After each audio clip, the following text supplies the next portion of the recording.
Hello friends, welcome to Veil Rojan Crime Diaries. So last time வந்து ஒரு foreign case போட்டிருந்தேன். நம்ம viewers நிறைய பேர் அதை அப்ரிஷியேட் பண்ணியிருந்தாங்க. ஸோ ஈவன் நிறைய வியூவர்ஸ் வந்து ரெகுலராக ஃபாரின் கேசஸ் போடுங்க, அதில் இன்வெஸ்டிகேஷன்லாம் சும்மா வேறு லெவலில் இருக்குங்கிறாங்க. அதனால் ஹியர் ஆஃப்டர் நம்ம என்ன பிளான் பண்ணலாம்னா, ஒரு நாள் இந்தியன் கேஸ், ஒரு நாள் ஃபாரின் கேஸ் போடலாம். ஸோ நம்ம இந்தியன் கேசஸையும் கவர் பண்ண மாதிரி இருக்கும், இந்த ஃபாரின் கேஸ் இன்வெஸ்டிகேஷனையும் நம்ம வியூவர்ஸ் நல்லா என்ஜாய் பண்ணுறதுனால இனிமேல் அந்த ஒரு பேட்டர்னை கண்டினியூ பண்ணலாங்கிற மாதிரி இருக்கேன். ஸோ நேற்று ஒரு இந்தியன் கேஸ் போட்டேன். ஸோ இன்றைக்கி வந்து நம்ம ஒரு ஃபாரின் கேஸ் பார்க்க போகிறோம். இந்த கேஸ் எங்கேருந்து ஆரம்பிக்குதுன்னா, யூஎஸில் இருக்க ஒஹையோ ஸ்டேட்டில் கிரேட் மயாமி ரிவருங்கிற ஒரு ஃபேமஸான ரிவர் வந்து பாஞ்சிட்ருக்கு. அந்த ரிவர் எப்படின்னா, த்ரூஅவுட் அந்த ஒஹையோ ஸ்டேட் ஃபுல்லாகவே கவர் பண்ணோம். அந்த ரிவரோட ஓட்டம் ஃப்ளோ எப்படி இருக்குன்னா, நார்த்து சைடு, வடக்கு சைடு இருந்து தெற்கு நோக்கி வந்து பயணம் செய்யும். ஸோ த்ரூஅவுட் அந்த ஒஹையோ ஸ்டேட் ஃபுல்லாக அந்த ரிவர் அப்படி ஃப்ளோ ஆகிட்டு இருக்கும்போது நதிக்கரையில் நிறைய ஊர் இருக்கும். எங்கெல்லாம் அந்த ரிவர் ஃப்ளோ ஆகிட்டு வருதோ அந்த ஆற்றங்கரையில் இருக்க ஊர் வந்து பார்த்தீங்கன்னா அவ்வளவு ரம்மியமாக இருக்கும், அவ்வளவு அழகாக இருக்கும். அந்த மாதிரி தான் இந்த மயாமி ரிவருக்கு ஆற்றங்கரையில் இருக்க பல ஊரில் மிக முக்கியமான ஊர் ஹாமில்டன்கிற ஒரு ஊர். அந்த ஊரை வந்து எப்படி சொல்லுவாங்கன்னா, ரிவர் வேலிம்பாங்க. அவ்வளவு ரம்மியமான ஆற்றங்கரை ஓரத்தில் சுத்தமான காற்று நிறைந்த, கிரைம்னா என்னன்னே தெரியாத ஒரு அழகான ஊர். அப்படிப்பட்ட இந்த ஹாமில்டன்கிற ஊரில் ஏப்ரல் மாதம் 13ஆம் தேதி 1998 ஒரு தம்பதிகள் ரிலாக்ஸாக அந்த ஆற்றங்கரையில் உட்காந்து என்ஜாய் பண்ணிட்டு இருக்காங்க. அப்படி அந்த அழக ரம்மியமாக ஆற்றோட ஃப்ளோவை என்ஜாய் பண்ணிட்டு இருக்க இந்த நேரத்தில் தொலை தூரத்தில் அந்த ஆற்றில் ஒரு பொருள் அப்படி மிதந்து வர்றதை பார்க்குறாங்க. இவங்களுக்கு ஒன்றுமே புரியல, அந்த பொருள் என்னங்கிறது தெரியல. ஒரு குப்பை மாதிரி இருக்குது, அதே டயத்தில் ரொம்ப பெருசாக இருக்குது, என்னன்னே தெரியல. அப்படியே அந்த பொருளை உற்று நோக்கிட்டு இருக்கும்போது அதோட ஃப்ளோ எங்கே இருக்குன்னா, அப்படியே மெதுவாக அப்படி கரையில் ஒதுங்க ஆரம்பிக்குது. ஒரு ஸ்டேஜில் இந்த தம்பதிகள் எங்கே இருக்காங்களோ அதுக்கு பக்கத்தில் அந்த பொருள் வந்து கரை ஒதுங்கிடுது. கரை ஒதுங்கினதுக்கு அப்புறம் அந்த பொருள்லேருந்து ஒரு மிகப்பெரிய துர்நாற்றம் வருது. இந்த தம்பதிகள் பக்கத்தில் போய் பார்க்குறாங்க, பயங்கரமான துர்நாற்றம் இருக்குது. அதை பார்த்த உடனே மிரண்டு போயிட்டாங்க. அதாவது ஒரு மனிதனோட டார்சோவை கண்டுபிடிக்கிறாங்க. டார்சோனா என்னன்னா, ஒரு மனுஷனுக்கு கழுத்து இருக்காது, கை இருக்காது, கால் இருக்காது, வெறும் இந்த கழுத்துலேருந்து இடுப்பு பகுதி வரைக்கும் மட்டும்தான் இருக்கும். அந்த மாதிரி ஒரு உடல் பகுதியை கண்டுபிடிக்கிறாங்க. ஆல்மோஸ்ட் அழுகிய நிலையில் இருக்கு. இதை பார்த்து பதட்டமான அந்த தம்பதிகள் உடனே போலீஸ் டிபார்ட்மெண்ட்டுக்கு கால் பண்ணுறாங்க. அதுவும் அந்த ஹாமில்டன் போலீஸுக்கு இந்த மாதிரி ஒரு வழக்கை இதுவரைக்கும் அவங்க கேள்விப்பட்டதில்லை. கிரைம்னாலே அவ்வளோ அந்த ஏரியாவில் நடக்காது. அதுவும் இவ்வளவு கொடூரமாக ஒரு மனிதனோட உடல் பாகம் கண்டுபிடிக்கப்பட்டது போலீஸ் அதிகாரிகளுக்கு ஒரு மிகப்பெரிய ஆச்சரியத்தை கொடுக்குது. உடனே கிரைம் சீனுக்கு வர்றாங்க, அந்த உடலை கைப்பற்றாங்க, அந்த கிரைம் சீனை ஃபுல்லாக செக்யூர் பண்ணுறாங்க, ஃபாரன்சிக் எக்ஸ்பர்ட் வர்றாங்க, எல்லாருமே வர்றாங்க. அப்போது இந்த டார்சோவை பார்க்கும்போது என்ன தெரியுதுன்னா, அது ஆல்மோஸ்ட் அழுகிய நிலையில் இருக்குது. பார்த்தோன்னே ஃபாரன்சிக் எக்ஸ்பர்ட் சொல்கிறாங்க, இந்த பகுதி, இந்த மனிதனோட உடல் பகுதி ஆற்றுக்குள்ள மினிமம் ஒரு 2-3 வாரம் வரைக்கும் மிதந்துட்டு இருக்கு. அதனால தான் இவ்வளோ தூரம் டீகம்போஸ் ஆயிருக்குங்கிறாங்க. பட் இதில் ரொம்ப ஷாக்கிங்கான விஷயம் என்ன அப்படின்னா, அந்த மனிதனோட இந்த டார்சோ பகுதியை வச்சு பார்த்து அது ஒரு ஆணா பெண்ணா அப்படிங்கிற மாதிரி கண்டுபிடிக்க முடியாத அளவுக்கு ஆல்மோஸ்ட் டீகம்போஸ் ஆனதுனால இதை வந்து நம்ம வெறும் கண்ணால் பார்த்து இதை ஒன்றும் பண்ண முடியாதுன்னு இப்போ ஃபாரன்சிக் டீம் அதை லேபுக்கு டெஸ்டிங்காக எடுத்துகிட்டு போகிறாங்க. ஸோ ஒரு மனிதனோட வெட்டப்பட்ட உடற்பகுதி கிடைக்குது அப்படின்னா இது கண்டிப்பாக இயற்கையாக நிகழ்ந்த மரணம் கிடையாது, இது ஒரு திட்டமிட்டு செய்யப்பட்ட கொலை அப்படிங்கிற மாதிரி தெரியுது. பட் அதே டயத்தில் இந்த மனிதனோட இந்த உடல் பாகம் மட்டும் கண்டுபிடிக்கப்பட்டதுனால அவனோட காலோ கையோ அந்த இடத்துல கிடைக்கணும். நிறைய டைவரை வச்சு அந்த மயாமி ரிவர் ஃபுல்லாக தேடி பார்க்குறாங்க. பட் போலீஸ் எவ்வளவு முயற்சி பண்ணியும் கூட வெட்டப்பட்ட இந்த மனிதனோட தலையோ கையையோ காலையோ அந்த ரிவருக்குள்ள கண்டுபிடிக்க முடியல.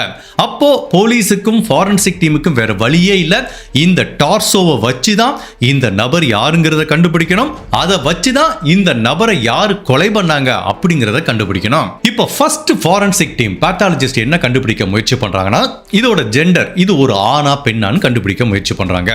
நான் ஏற்கனவே சொன்ன மாதிரி உடல் ஆல்மோஸ்ட் அழுகுனதுனால அவங்களால வெறும் கண்ணால் கண்டுபிடிக்க முடியல. பட் அந்த உடலை பிரேத பர்சனை பண்ணி பார்க்கும்போது அந்த வயிற்று பகுதியில் இருக்கிற கர்ப்பப்பையை வச்சு கிளியராக கண்டுபிடிச்சாங்க கொலை செய்யப்பட்டது ஒரு பெண் அப்படிங்கிறத கண்டுபிடிக்கிறாங்க. அதுக்கப்புறம் அந்த பெண் எப்படி கொலை செய்யப்பட்டாங்கிறத கண்டுபிடிக்க முயற்சி பண்றாங்க. ஃபார் எக்ஸாம்பிள், தலையிலேருந்து இடுப்பு பகுதிக்குள்ள அந்த பெண்ணை யாராவது கத்தியால குத்துனாலோ இல்ல துப்பாக்கியால சுட்டு கொலை பண்ணாலோ அந்த காயங்கள் இந்த பாகத்துக்குள்ள இருக்கும். அதை வச்சு கண்டுபிடிச்சலான்னு எக்ஸ்ரே எடுக்கிறாங்க, எம்ஆர்ஐ ஸ்கேன் எடுக்கிறாங்க. அந்த பாடியை ஃபுல்லா எவ்வளவு செக் பண்ணி பார்த்தா கூட அவங்களோட இந்த டார்சோ பகுதியில் எந்த விதமான டேமேஜும் ஆகல. அப்போ இவங்களுக்கு கிடைச்ச அந்த பகுதியை வச்சு இந்த பெண் எப்படி கொலை செய்யப்பட்டாங்க அப்படிங்கறத கண்டுபிடிக்க முடியல. அப்ப அந்த கொலை எப்படி நடந்திருக்கும்? மேபி அந்த பெண்ணோட தலைப்பகுதியில இங்க தான் அடிச்சு கொலை பண்ணிருக்கலாம். ஒன்னு அடிச்சு கொலை பண்ணிருக்கலாம், இல்ல துப்பாக்கியை வச்சு சுட்டு கொலை பண்ணிருக்கலாம்.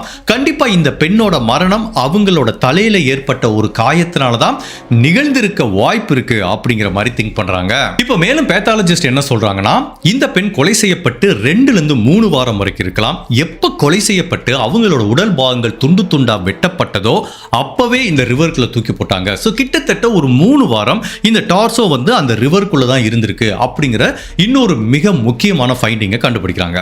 சோ அடுத்து என்ன கண்டுபிடிக்கணும்? சோ கொலை செய்யப்பட்டது ஒரு பெண்ணுன்னு தெரியுது. அடுத்து அவங்களோட வயது, அவங்களோட உயரம், இப்படி ஒவ்வொரு டிஸ்கிரிப்ஷனா கண்டுபிடிச்சாதான் இந்த வயதை ஒத்த இந்த உயரம் உள்ள ஒரு பெண் மிஸ் ஆயிருக்காங்களா அப்படிங்கறத வச்சு கொலை செய்யப்பட்ட இந்த பெண் யாருங்கிறத கண்டுபிடிக்க முடியும். ஃபர்ஸ்ட் அந்த பெண்ணோட வயதை கண்டுபிடிக்க முயற்சி பண்றாங்க. இப்போ அவங்க கிட்ட இருக்குது வெறும் இந்த பகுதி மட்டும்தான். அதை வச்சு பார்க்கும்போது அந்த பெண்ணோட மார்பு பகுதியில் இருக்க எலும்புகளோட வளர்ச்சியை வச்சு பார்க்கும்போது இது கண்டிப்பா ஒரு டீனேஜரா இருக்கிறதுக்கு வாய்ப்பு இல்லை. மினிமம் 25 வயசு இருக்கும், மேக்ஸிமம் 40 வயசு வரைக்கும் இருக்கும். ஸோ 25 வயசுலேருந்து 40 வயது வரைக்கும் இடைப்பட்ட இந்த வயது ஒத்த பெண் தான் இவங்க அப்படிங்கிறத பேத்தாலஜிஸ்ட் உறுதிப்படுத்துறாங்க. இப்போ அடுத்து என்ன கண்டுபிடிக்கிறாங்கன்னா, இந்த டார்சோலேருந்து அவங்களோட கேரக்டரிஸ்டிக் என்னன்னு கண்டுபிடிக்கிறாங்க. இதை பார்க்கும்போது அவங்க ஒரு வெள்ளை இனத்தை சேர்ந்த அமெரிக்கன்கிறது தெரியுது. பட் அதே டயத்தில் அவங்களோட உயரம் என்னங்கிறத கண்டுபிடிக்க முடியல. ஜென்ரலா இந்த மாதிரி ஒரு ஸ்கெலிட்டன் கிடைக்குதுன்னா அவங்களோட உயரத்தை எப்படி கண்டுபிடிப்பாங்கன்னா, மேக்ஸிமம் தொடை எலும்பு வச்சு தான் கண்டுபிடிப்பாங்க. பட் இந்த கேஸை பொறுத்த வரைக்கும் அந்த பெண்ணோட தொடை எலும்பும் இல்லை, பிகாஸ் கால் பகுதியே கிடைக்கல. அப்போ பேத்தாலஜிஸ்ட் வித்தியாசமான ஒரு டெக்னிக்கை வச்சு இந்த பெண்ணோட உயரம் என்ன அப்படிங்கிறத கண்டுபிடிக்க முயற்சி பண்றாங்க. அதாவது இந்த செஸ்ட் பகுதியில் கேவிக்கல் போனுன்னு இருக்கும், அதாவது காலர் போனும்பாங்க. அந்த போனோட வளர்ச்சியை வச்சு இந்த பெண்ணோட உயரம் என்னங்கிறத ஒரு அப்ராக்சிமேட்டா கண்டுபிடிக்கலாம். பட் கால் பகுதியில் இருக்க எலும்பு, தொடை எலும்பை வச்சா கரெக்டா கண்டுபிடிக்கலாம். பட் இந்த செஸ்ட்ல இருக்க காலர் போனை வச்சு பார்க்கும்போது அதை ஒரு அப்ராக்சிமேட்டா தான் கண்டுபிடிக்க முடியும். ஃபார் எக்ஸாம்பிள், அந்த காலர் போனோட லென்த் வந்து ஒரு 15 to 16 சென்டிமீட்டர் இருந்துச்சு அப்படின்னா அந்த பெண்ணோட உயரம் 165 to 180 சென்டிமீட்டர் வரைக்கும் இருக்கலாம். இதுதான் கால்குலேஷன். ஒரு பிளஸ் ஆர் மைனஸ் 7 சென்டிமீட்டர் வந்து வித்தியாசம் இருக்கலாம். பட் அட்லீஸ்ட் இந்த பெண்ணோட ஹைட்டை கொஞ்சம் க்ளோஸா அப்ராக்சிமேட்டா கண்டுபிடிக்க முடியுங்கிற மாதிரி அந்த பெண்ணோட காலர் போனை எடுத்து செக் பண்ணி பார்க்கும்போது ரொம்ப வித்தியாசமான கண்டுபிடிக்கிற விஷயம் என்ன அப்படின்னா, அவங்களோட காலர் போனோட அளவு வந்து நார்மலா இந்த வயது பெண்களுக்கு இருக்கிறத விட நீளம் அதிகமாக இருக்கிறதுனால மற்ற பெண்களை விட இவங்க கண்டிப்பா உயரம் அதிகமான பெண்ணா இருக்கிறதுக்கு நிறைய வாய்ப்பு இருக்குங்கிற மாதிரி திங்க் பண்றாங்க. அதாவது மினிமம் ஒரு 5.7 இருந்து 6 ஃபீட்டுக்கு மேல இவங்களோட உயரம் இருக்க வாய்ப்பு இருக்கு அப்படிங்கிற மாதிரி ஒரு மிக மிக முக்கியமான தடயத்தை பேத்தாலஜிஸ்ட் கண்டுபிடிக்கிறாங்க. இப்போ போலீஸுக்கு முன்னாடி இருக்கிற மிகப்பெரிய சவால் என்ன அப்படின்னா, அவங்க கிட்ட இருக்கிற குறைவான தகவலை வச்சு இந்த பெண் யாருங்கிறத ஃபர்ஸ்ட் கண்டுபிடிக்க முடியும். அப்பதான் இந்த பெண்ணை யாரு கொலை பண்ணாங்கிறத கண்டுபிடிக்க முடியும். அமெரிக்கன் போலீஸ் அவங்க கிட்ட இருக்கிற இந்த குறைவான தடயங்களை வச்சு ஆத்துக்குள்ள மிதந்து வந்த அந்த பெண்ணோட டார்சோவை வச்சு இந்த பெண் யாருங்கிறத கண்டுபிடிச்சாங்களா, இந்த பெண்ணை யாரு கொலை பண்ணாங்க அப்படிங்கிறத கண்டுபிடிச்சாங்களாங்கிற பலவித குழப்பங்களும் திருப்பங்களும் நிறைஞ்ச யூஎஸ்ல நடந்த ஒரு வித்தியாசமான ட்ரூ கிரைம் கேஸ் தான் இன்னைக்கு நம்ம இந்த வீடியோல பார்க்க போறோம். சோ கொலை செய்யப்பட்ட இந்த பெண் யாரு, அந்த பெண்ணை யாரு கொலை பண்ணாங்கிறத நம்ம தெரிஞ்சுக்கிறதுக்கு முன்னாடி உங்க டைம் 2 செகண்ட்ஸ் எனக்காக ஸ்பெண்ட் பண்ணி என்னோட வீடியோஸ் உங்களுக்கு பிடிச்சிருந்துச்சுன்னா லைக் பண்ணிட்டு கமெண்ட் பண்ணுங்க. இன் கேஸ் என்னோட சேனலை இது வரைக்கும் நீங்க சப்ஸ்கிரைப் பண்ணாம பார்த்தீங்கன்னா மறக்காம சப்ஸ்கிரைப் பண்ணி என்ன சப்போர்ட் பண்ணுங்க. நான் நிறைய வீடியோல சொல்ற மாதிரி நம்ம சேனல்ல 60% ஆஃப் வியூவர்ஸ் வந்து சப்ஸ்கிரைப் பண்ணாம பாக்குறீங்க. என்ன காரணம் தெரியல. ஸோ எனக்காக கொஞ்சம் சப்ஸ்கிரைப் பண்ணி சப்போர்ட் பண்ணுங்க. நிறைய சப்ஸ்கிரைபர் கவுண்ட் வரும்போது எனக்கும் கொஞ்சம் மோட்டிவேஷனா இருக்கும். அதே டைத்துல மறக்காம லைக் பண்ணிட்டு இந்த வீடியோவை கண்டினியூ பண்ணுங்க. இப்போ போலீஸ் அவங்க கிட்ட இருக்க அந்த குறைவான தடயங்களை வச்சு அந்த பெண் யாருங்கிறத கண்டுபிடிக்க முயற்சி பண்றாங்க. எப்படி கண்டுபிடிப்பாங்க? இந்த வயதை ஒத்த அமெரிக்க இனத்தை சேர்ந்த வெள்ளை இனத்தை சேர்ந்த பெண் யாராவது மிஸ் ஆயிருக்காங்கன்னு வந்திருக்க மிஸ்ஸிங் கம்ப்ளைண்ட் எல்லாத்தையும் எடுத்து பார்த்து இந்த பெண்ணோட வயது உயரத்தை ஒத்த மாதிரி ஏதாவது ஒரு மிஸ்ஸிங் பர்சன் கம்ப்ளைண்ட் மேட்ச் ஆச்சுன்னா அதை வச்சு அப்படியே நூல் பிடிச்சு போய் ஃபர்ஸ்ட் இந்த பெண் யாருங்கிறத கண்டுபிடிக்கலாம். பட் என்ன பிரச்சனை அப்படின்னா, இந்த உடல் கண்டுபிடிக்கப்பட்டது ஒரு ஆற்றுல மிதந்து வந்தது. அப்போ அது எங்க கண்டுபிடிக்கப்பட்டது? ஹாமில்டன்கிற ஊர்ல. இந்த ஊர்ல இருக்க மிஸ்ஸிங் கம்ப்ளைண்ட் பார்க்கறதா இல்ல இந்த உடல் பல நாள் பல வாரங்கள் ரிவர்ல மிதந்து வந்திருக்கு, அப்ப இந்த உடலை டிஸ்போஸ் பண்ணது வேற இடமா இருக்குல்ல, அப்ப அங்க இருக்கிற மிஸ்ஸிங் கம்ப்ளைண்ட் தானே பார்க்கணும். அப்ப எந்த ஊர்ல இருக்க மிஸ்ஸிங் கம்ப்ளைண்ட்டை செக் பண்றது அப்படின்னு பார்க்கும்போது போலீஸ் ரொம்ப கிளவரா ஒரு ஸ்ட்ராட்டஜி ஒர்க் பண்றாங்க. நான் ஏற்கனவே சொன்ன மாதிரி இந்த மயாமி ரிவர் வடக்குல இருந்து தெற்கு நோக்கி பயணிக்கும். அப்போ ஒரு கால்குலேஷன் சயின்டிஸ்ட் எந்த மாதிரி கால்குலேட் பண்றாங்கன்னா, இந்த மாதிரி வெயிட் உள்ள ஒரு டார்சோ இந்த ரிவர் ஃப்ளோல இவ்வளவு ஸ்பீடில் ஒரு ரிவர் ஃப்ளோ ஆயிட்டு இருக்கு, இதுல ஒரு 2 வாரம் 3 வாரம் மிதந்து வந்தா அது எந்த ஊர்ல இருந்து இந்த உடலை அவங்க டிஸ்போஸ் பண்ணிருக்கலாம் அப்படிங்கிற மாதிரி ஒரு சின்ன கால்குலேஷன். ஸோ நான் ஏற்கனவே சொன்ன மாதிரி வடக்குல இருந்து தெற்கு நோக்கி இந்த ஆறு பாஞ்சிட்டு இருக்கு அப்படின்னா இந்த இடத்துல ஹாமில்டன்ல உடலை கண்டுபிடிச்சாங்கன்னா அப்போ அவங்க உடலை எங்க தூக்கி போட்டிருக்கணும்? வடக்கு பகுதியில் தான்.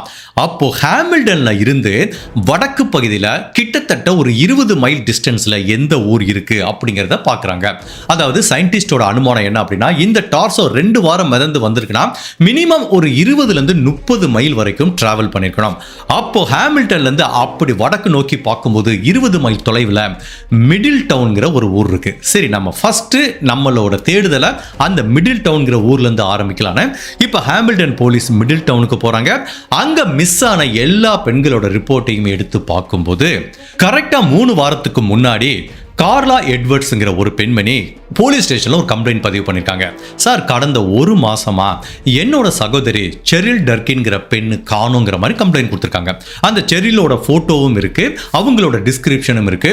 இப்போ நிறைய மிஸ்ஸிங் ரிப்போர்ட்டை பார்த்துட்டு இருந்தா கூட இந்த மிடில் டவுன்ல இருக்க செரில் டர்கின்கிற பெண்ணோட மிஸ்ஸிங் ரிப்போர்ட்டை பார்க்கும்போது கிட்டத்தட்ட இவங்க ஹாமில்டன்ல கண்டுபிடிக்கப்பட்ட அந்த சடலத்தோட ஒத்து போகுது. அவங்களோட ஏஜ் பிளஸ் அவங்களோட ஹைட் எல்லாத்தையும் வச்சு பார்க்கும்போது ஹாமில்டன் கண்டுபிடிக்கப்பட்டது ஏன் இந்த செரில் டர்கின்கிற பெண்ணோட சடலமா இருக்கக்கூடாது அப்படிங்கிற மாதிரி முதல் சந்தேகம் வருது. இப்போ அவங்களோட சந்தேகத்தை உறுதிப்படுத்துறதுக்காக காணாம போன செரிலோட அம்மாவோட டிஎன்ஏவையும் ஹாமில்டன்ல அந்த ஆத்துல கண்டுபிடிக்கப்பட்ட டார்சோல இருக்க டிஎன்ஏவையும் எடுத்து ஒப்பிட்டு பார்க்கும்போது 100% மேட்ச் ஆகுது. ஸோ சந்தேகமே கிடையாது, போலீஸ் சந்தேகப்பட்ட மாதிரி அந்த ரிவர்ல கண்டுபிடிக்கப்பட்ட சடலம் கிட்டத்தட்ட ஒரு 3 வாரத்துக்கு முன்னாடி காணாம போன செரில் டர்கின்கிற ஒரு பெண்ணுக்கு சொந்தமானதுன்னு தெரிய வருது. இப்ப கொலை செய்யப்பட்ட பெண் யாருன்னு கண்டுபிடிச்சிட்டாங்க. இப்போ அந்த கொலைகாரன் யாருங்கிறத கண்டுபிடிக்கணும். ஜென்ரலா ஒரு விக்டிமை கண்டுபிடிச்சிட்டோம் அப்படின்னா அந்த கொலைகாரனை நெருங்குறது ஒரு பேசிக்கான ஸ்ட்ராட்டஜி என்னன்னா, இந்த கொலை செய்யப்பட்ட பெண்ணோட வாழ்க்கையில யாரெல்லாம் இருக்கா, எஸ்பெஷலி என்ன மாதிரி ஆண்கள் இருக்காங்க அப்படிங்கிறத கண்டுபிடிச்சா ஈஸியா சஸ்பெக்டை ப்ரொடியூஸ் பண்ண முடியும்.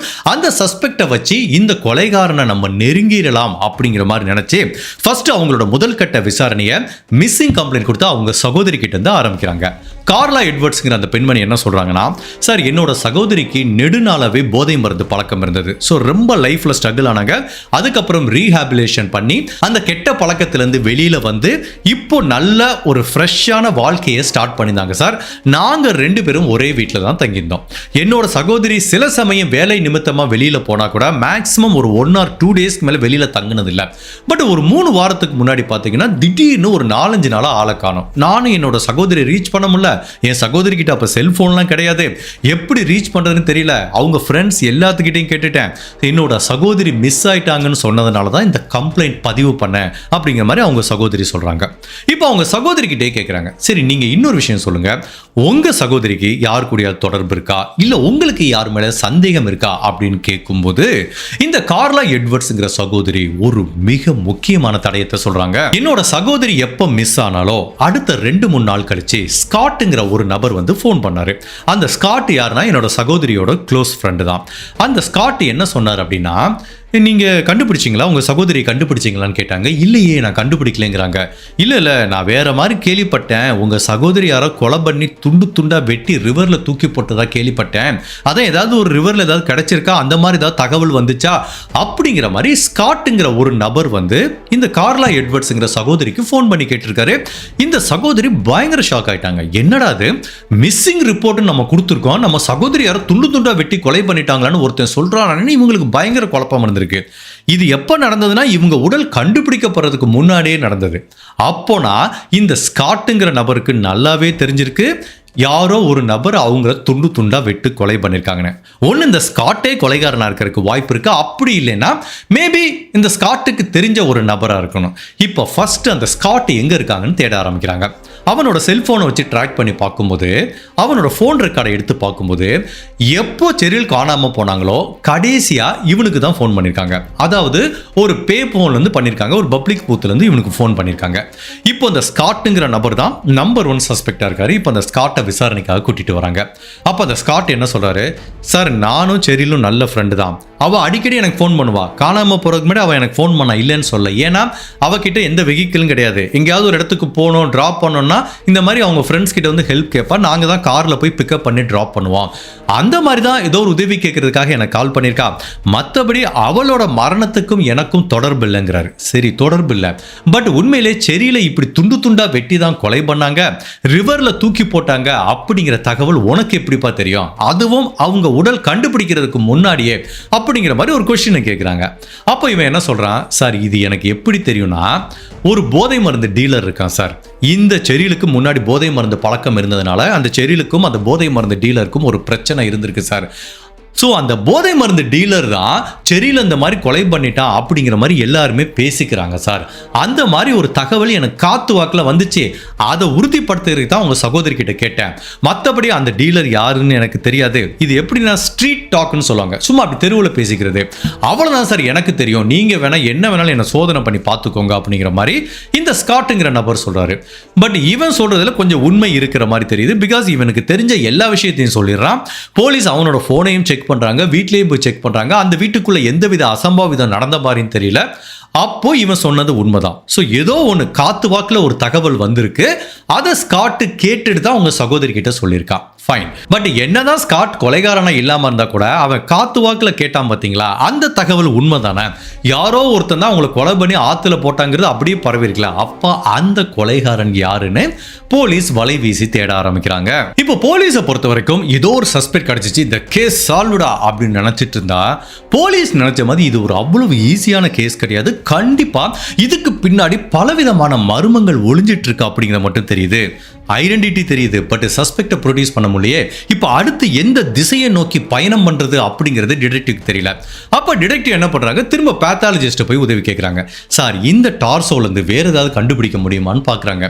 இப்போ அவர் திங்க் பண்ணி பாக்குறாரு, சரி நான் ஒன்று பண்றேன், ஒரு பெண்ணோட உடம்பு இப்படி துண்டு துண்டா வெட்டியிருக்காங்கன்னா எந்த ஆயுதத்தால் அதை வெட்டியிருக்காங்க அப்படிங்கிறத கண்டுபிடிச்சு பார்ப்போம். அதில் ஏதாவது தடயம் கிடைக்குதானே. ஜென்ரல் அந்த சா மிஷின் சொல்லுவாங்க, மரம் அறுக்கிறதுக்காக பயன்படுறது. அதை வச்சு தான் மோஸ்ட் ஆஃப் த கிரைம் நடக்கும். அதுலேயே மேனுவலும் இருக்கு, எலக்ட்ரிக்கலும் இருக்கு. இப்படி கையில் பிடிச்சு அறுக்கிறது மேனுவல், அதுல எலக்ட்ரிக்கலும் இருக்கு. அந்த மிஷின் எப்படி இருக்குன்னா, சா மிஷின் எப்படி இருக்குன்னா இப்படி நீளமா இருக்கும், அதோட ஷார்ப்பான எட்ஜஸ் வந்து இப்படி நீளமா இருக்கும். பட் இவங்களோட உடலை செக் பண்ணி பார்க்கும்போது இவங்களோட தலைப்பகுதியோ கால் கைகளோ வெட்டப்பட்ட அந்த மிஷினோட பிளேடு இருக்கு பார்த்தீங்களா, அது வந்து நீளமா இல்ல, அது சர்க்குலர் மோஷன்ல இருந்திருக்கு அப்படிங்கறத வந்து இந்த வெட்டப்பட்ட பேட்டர்ன்ல இருந்து பேத்தாலஜிஸ்ட் கண்டுபிடிக்கிறாங்க.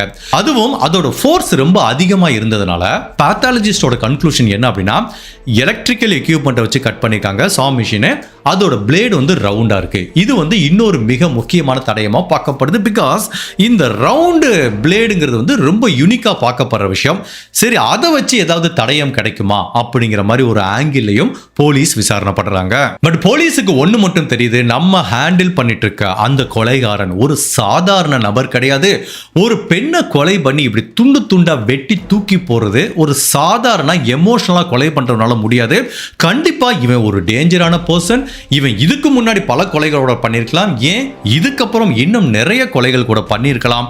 மேபி அந்த கொலைகாரனை நம்ம கூடிய விரைவில் கண்டுபிடிக்கலாம். இந்த மாதிரி பல சடலங்களை இந்த மயாமி ரிவர்ல நம்ம கண்டுபிடிக்க நேரிடும் அப்படிங்கிறது மட்டும் போலீஸுக்கு நல்லாவே தெரிஞ்சிருக்கு. இப்போ அட் த எண்ட் பாத்தீங்கன்னா பேத்தாலஜிஸ்ட் எந்த பிளேடால கட் பண்ணிருப்பாங்க, கொலை செய்யப்பட்ட விக்டிம் யாரு, அவங்க ஃப்ரெண்ட் சர்க்கிள் எல்லாத்தையும் கேட்டு பார்த்துட்டாங்க. ஈவன் செரியில பத்தி நிறைய பேக்ரவுண்ட் செக் பண்ணி பார்க்கும்போது அவங்க போதை மருந்துல இருந்து வெளியில வந்தா கூட சில சோர்சஸ்ல என்ன சொல்றாங்கன்னா, அவங்க கடைசியா காணாம போறதுக்கு முன்னாடி பாலியல் தொழில் பண்ணிட்டு இருந்தாங்க அப்படிங்கிற மாதிரி ஒரு குற்றச்சாட்டும் இருக்கிறதுனால, சரி அவங்க உண்மையிலே பாலியல் தொழிலே பண்ணியிருந்தா கூட அவங்களோட கஸ்டமர் யாரு அப்படிங்கிற ஆங்கிலையும் விசாரிச்சு பார்க்குறாங்க. பட் எந்த பக்கம் போனாலும் டெட் எண்டா இருக்கு. போலீஸை பொறுத்த வரைக்கும் ஏதோ நம்மளுக்கு விக்டிம் தெரிஞ்சிருச்சு, இதை வச்சு ஈஸியா பிடிச்சிடலான்னு பார்த்தா இந்த வழக்கு உண்மையிலேயே இவ்வளவு சவாலா இருக்கும் அப்படிங்கறத வந்து போலீஸ் இனிஷியலா நினைச்சு கூட பார்க்கல. இப்போ எல்லா சைடும் டெட் எண்டா இருக்கிறதுனால போலீஸ் அடுத்து வேற வழியே இல்லாம பொதுமக்கள் உதவியை நாடி போறாங்க. சோ பொதுமக்கள் கிட்ட டிவி மூலமாவும் நியூஸ் பேப்பர் மூலமாவும் எப்படி கம்யூனிகேட் பண்றாங்கன்னா, இந்த பெண் கொடூரமா கொலை செய்யப்பட்டு துண்டு துண்டா வெட்டப்பட்டு மயாமி ரிவர்ல தூக்கி போடப்பட்டிருக்காங்க. இந்த கொலைகாரனை பத்தியோ இந்த பெண்ணை பத்தியோ யாராவது ஒரு சின்ன தகவல் கொடுங்க, பரிசு தொகை தர்றோம், பிளஸ் நீங்க கொடுக்க போற தகவல் நிறைய பேரோட உயிரை கூட காப்பாத்துறதுக்கு உதவியா இருக்குன்னு பல இடங்கள்ல அட்வர்டைஸ்மெண்ட் பண்றாங்க. அப்படி பண்ணும்போது நிறைய போன் கால் வருது. அப்படி நிறைய கால் வரும்போது அதுல ஒரே ஒரு கால் மட்டும் போலீஸுக்கு ரொம்ப யூனிக்கா படுது. அந்த கால்ல ஒரு உண்மைத்தன்மை இருக்கிற மாதிரி தெரியுது. அப்ப அந்த பெண்மணி என்ன சொல்றாங்க அப்படின்னா, சார் ஜேம்ஸ் லாசன் அப்படிங்கிற ஒரு நபர் இருக்கான் சார், அந்த நபர் கூட தான் செரில் கடைசியா போனாங்க, அது எங்க எல்லாத்துக்குமே தெரியும். அந்த நபர் தான் செரில வந்து கொலை பண்ணிட்டான் சார். கொலை பண்ணி துண்டு துண்டா வெட்டி அவங்க உடம்ப ரிவர்ல தூக்கி போட்டு அவங்க தலைப்பகுதி கால் கைகளை ஒரு ட்ரம்முக்குள்ள போட்டு இந்த ஜேம்ஸ் லாசனுக்கு வந்து ரேச்சல்ங்கிற ஒரு சகோதரி இருக்காங்க. அந்த சகோதரிக்கு சொந்தமான ஒரு கராஜ் இருக்கு, அந்த கராஜுக்குள்ள புதைச்சிருக்காங்க சார் அப்படிங்கிற மாதிரி ஒரு தகவலை சொல்றாங்க. உண்மையிலேயே போலீஸுக்கு இது அதிர்ச்சியா இருக்கு. அப்ப அந்த பெண் பயந்து பயந்து தயங்கி சொல்றாங்க, என்னோட உயிருக்கும் ஆபத்து இருக்குன்னு. அப்ப போலீஸ் அவங்களுக்கு தைரியம் கொடுத்து ஸ்டேஷனுக்கு வர சொல்றாங்க. அப்ப அந்த பெண் எல்லா டீட்டெயிலையும் சொல்றாங்க. ஸோ நீங்க அந்த கராஜுக்கு போங்க, அங்க மேபி கண்டுபிடிக்க வாய்ப்பு இருக்கு சார் அப்படிங்கிற மாதிரி சொல்றாங்க. போலீஸை பொறுத்த வரைக்கும் இவங்க சொல்றது உண்மையா பொய்யா அப்படிங்கிறது தெரியல. பட் வேற லீடு இல்லையே, சரி இவங்க சொல்ற மாதிரி போலான்னு அந்த ரேச்சல்ங்கிற பெண்ணை நோக்கி போறாங்க. அவங்க வீட்டு கராஜை ஃபுல்லா செக் பண்ணி பார்க்கறாங்க, சல்லடை போட்டு தேடுறாங்க, இன்ச் பை இன்ச்சா தேடுறாங்க. பட் அன்பார்ச்சுனேட்டா ஒன்னையுமே அந்த கராஜுக்குள்ள கண்டுபிடிக்க முடியல. போலீஸுக்கு பயங்கர டிசப்பாயின்மெண்ட் ஆச்சு. ஏதோ அந்த கேஸ் முடிய போது கண்டிப்பா அந்த வீட்டுக்குள்ள ஏதாவது நடந்திருக்குன்னு பார்த்தா அங்கேயும் ஒரு டெட் எண்டா இருக்கு. பட் அப்படி இருந்தா கூட, என்னதான் இந்த பெண்ணோட தலைப்பகுதி கால் கையை கண்டுபிடிக்க முடியாம இருந்தா கூட, இந்த ஜேம்ஸ் லாசன்ங்கிற ஒரு நபர் இருக்கான் பாத்தீங்களா, அவன் மேல போலீஸுக்கு இன்னும் சந்தேகம் இருக்கு. பிகாஸ் அவன் ஏற்கனவே போதை மருந்து டீலரா இருந்திருக்கான். அவனுக்கு பின்னாடி பலவிதமான கிரிமினல் வழக்குகள் இருக்கு. ஏற்கனவே ஸ்காட்டுங்கிற நபர் மூலமா காத்துவாக்குல அந்த தகவலும் என்ன சொல்லுது, ஒரு போதை மருந்து டீலர் தான் இவங்களை கொலை பண்ணிருக்க வாய்ப்பு இருக்குங்கிற மாதிரி சொல்றதுனால, இப்ப இந்த பெண்ணும் சொல்றதுனால அந்த ஜேம்ஸ் லாசன் ஏன் கொலைகாரனா இருக்கக்கூடாது அப்படிங்கிற ஒரு சந்தேகம் வருது. இப்ப இந்த பெண் சொன்ன ஸ்டேட்மெண்ட் அடிப்படையா வச்சு ஜேம்ஸ் லாசன்ங்கிற அந்த நபரோட வீடை ஃபுல்லா சர்ச் பண்றதுக்கு வாரண்ட் வாங்கிட்டு அந்த வீடை ஃபுல்லா சர்ச் பண்றாங்க. ஃபர்ஸ்ட் அந்த வீட்டோட லிவிங் ரூம்ல இருந்து ஆரம்பிக்கிறாங்க. பட் என்ன பியூட்டி அப்படின்னா, கடந்த 2 வாரமா தன்னோட வீடை ஃபுல்லா ஜேம்ஸ் லாசன்ங்கிற அந்த நபர் ரெனோவேட் பண்ணிட்டு இருக்காரு. பக்காவா வீட்டில் இருக்க வால்பேப்பரை மாத்துறாரு, பெயிண்ட் அடிக்கிறாரு, ஃபால் சீலிங் மாத்துறாரு, செவரே புதுசா பெயிண்டிங்கு, கலரு, வால்பேப்பர், ஒட்டு மொத்தமா அந்த வீடே புதுசா இருக்கிற மாதிரி மாத்திட்டு இருக்காரு. இப்போ லிவிங் ரூம்ல செக் பண்றாங்க, ஒன்னு கண்டுபிடிக்க முடியல. அதுக்கப்புறம் பாத்ரூம்ல செக் பண்றாங்க, ஒன்னு கண்டுபிடிக்க முடியல. பெட்ரூம்ல பாக்குறாங்க, ஒண்ணுமே கண்டுபிடிக்க முடியல. வீடை ரெனோவேட் பண்றதுனால இந்த வீட்டுக்குள்ள வச்சு ஏதாவது ஒரு கிரைம் நடந்திருக்குமா அப்படிங்கிறதையும் சொல்ல முடியாது. பட் போலீஸோட சந்தேகம் என்ன அப்படின்னா, இந்த வீட்டுக்குள்ள ஒரு கிரைம் நடந்திருக்கு, அதுக்காக தான் அந்த தடயங்களை மறைக்கிறதுக்காண்டி தான் அந்த வீட்டை ரெனோவேட் பண்ணிட்டு இருக்கானோ அப்படிங்கிற ஒரு சந்தேகம் வருது. இப்போ அந்த வீட்டுக்குள்ள போலீஸால எதுவுமே கண்டுபிடிக்க முடியல. ஈவன் இப்போ நீங்க ஸ்கிரீன்ல பார்த்துட்டு இருக்கீங்களா, இதுதான் அந்த ஆக்சுவல் வீடு. இப்போ என்ன பண்றாங்கன்னா, அந்த வீட்டுக்கு மெதுவாக கீழே இறங்கி வரும்போது அந்த வீட்டுக்கு கீழே ஒரு பேஸ்மெண்ட் இருக்கு. அந்த பேஸ்மெண்ட்ல இன்னும் ரெனோவேஷன் ஆரம்பிக்கல. இவங்க வீட்டுல இருந்து கலெக்ட் பண்ணப்பட்ட குப்பையெல்லாம் அந்த பேஸ்மெண்ட்ல தான் இருக்கு. சரி, அந்த பேஸ்மெண்ட்ல ஏதாவது தடயம் கிடைக்குமான்னு உள்ள போய் பார்க்குறாங்க. அந்த பேஸ்மெண்ட்ல பார்த்தீங்கன்னா ஒரு கார்பெட் இருக்கு. அந்த கார்பெட்ல எங்க பார்த்தாலும் ரத்தமா இருக்கு. அதுக்கப்புறம் அந்த கார்பெட் மட்டுமல்ல, அந்த வீட்டில் ஒரு சோஃபா இருந்திருக்கு, அந்த சோஃபாலையும் ரத்த கரைகள் இருக்கு. ஸோ எல்லாத்தையுமே கிளீன் பண்ணி இந்த பேஸ்மெண்ட்ல வச்சிருக்காங்க.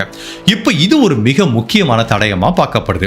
இப்போ இதை ஆதாரமா வச்சு ஜேம்ஸ் லாசன்கிற நபர் விசாரணை கூட்டிட்டு வராங்க. அவர்கிட்ட ஓப்பனாவே கேட்குறாங்க, உங்க பேஸ்மெண்ட்ல இருக்க கார்பெட்ல அவ்வளவு ரத்தம் இருக்கு, இது எங்க இருந்து வந்ததுன்னு கேட்குறாங்க. சார், என்னோட வீட்டை நான் ரெனோவேட் பண்ணிட்டு இருக்கேன், நான் கிளீன் பண்ணும்போது என்னோட கை கால்களில் நிறைய காயம் பட்டுருச்சு, அதுல இருந்து வந்த ரத்த கரைகள் தான், அது என்னோட ரத்த கரைகள்ங்கிற மாதிரி இந்த ஜேம்ஸ் லாசன் சொல்றாரு. பட் அப்படி இருந்தாலும் அதை சாம்பிள் எடுத்து ஃபாரன்சிக் டெஸ்ட்டுக்காக அனுப்பி வைக்கிறாங்க. இப்போ இந்த பேஸ்மெண்ட்ல அந்த கார்பெட்ல ரத்த கரைகளை கண்டுபிடிச்சதுக்கு அப்புறம் இந்த ஜேம்ஸ் லாசன் மேல சந்தேகப்பட்டு அவன் என்னதான் வீடை ஃபுல்லா ரெனோவேட் பண்ணிட்டு இருந்தா கூட, அமெரிக்கால பாத்தீங்கன்னா இந்த பேஸ் ஃப்ளோர் இருக்கு பாத்தீங்களா, எல்லாமே வந்து மரத்துல இருக்கும். அந்த மரத்துக்கு மேல கார்பெட் போட்டிருப்பாங்க. இப்படிதான் மோஸ்ட் ஆஃப் த வீட்ல ஸ்ட்ரக்சர் இருக்கும். இவன் வீடை ரெனோவேட் பண்ணி புதுசா கார்பெட் போட்டிருக்கான், தட்ஸ் பெர்ஃபெக்ட்லி ஃபைன். பட் அவனோட பெட்ரூம்ல அந்த புதுசா போட்ட போட்ட கார்பெட்டை எடுத்து பார்த்தா அந்த பேஸ்மெண்ட் இருக்க உடன் ஃப்ளோர்ல எங்க பார்த்தாலும் ரத்த கரைகள் இருக்கு. அதையும் சாம்பிள் எடுத்துக்கிறாங்க. பட் இந்த ரத்த கரைகளை கண்டுபிடிச்சதுனால ஜேம்ஸ் லாசனை நம்ம அரெஸ்ட் பண்ண முடியாது, அதோட ரிசல்ட் வர்ற வரைக்கும். ஸோ இப்போ வரைக்கும் அந்த ஜேம்ஸ் லாசனை அரெஸ்ட் பண்ண முடியாத ஒரு சூழ்நிலை இருக்கு. பட் அந்த ரத்த கரைகள் கண்டிப்பா கொலை செய்யப்பட்ட செரிலுக்கு சொந்தமானதா இருந்துச்சுன்னா கண்டிப்பா செரில் இங்க வச்சுதான் கொலை செய்யப்பட்டிருக்கிறதுக்கு வாய்ப்பு இருக்கு. ஸோ அந்த ஃபாரன்சிக் டெஸ்ட்டுக்காக போலீஸ் ஆஃபீஸர் வெயிட் பண்ணிட்டு இருக்காங்க.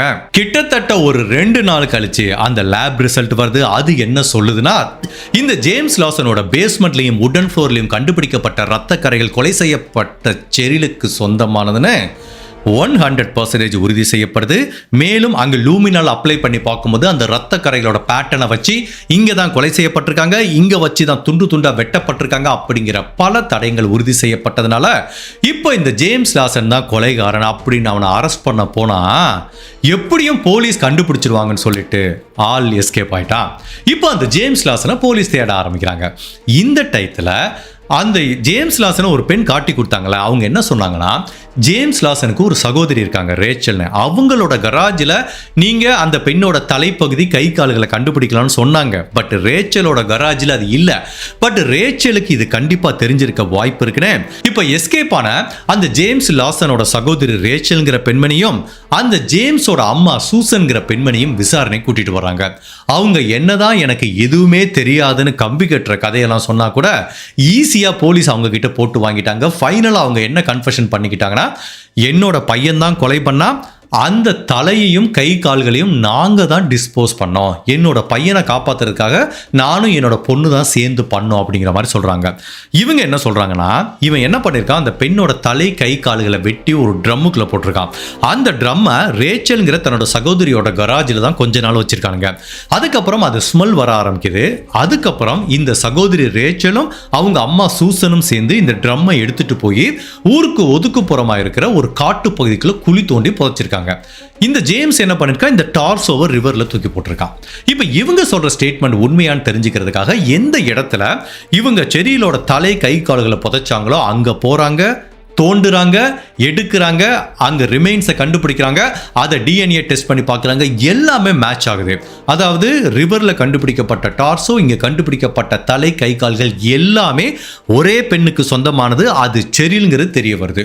ஸோ இப்போ ரேச்சலும் அவங்க அம்மா சொன்ன தகவலும் உண்மைன்னு தெரிய வருது. ஸோ இப்போ இந்த கேஸ் ஆல்மோஸ்ட் முடிகிற மாதிரி இருந்தா கூட இதுல சம்பந்தப்பட்ட முதன்மை குற்றவாளி தப்பிச்சிட்டான்.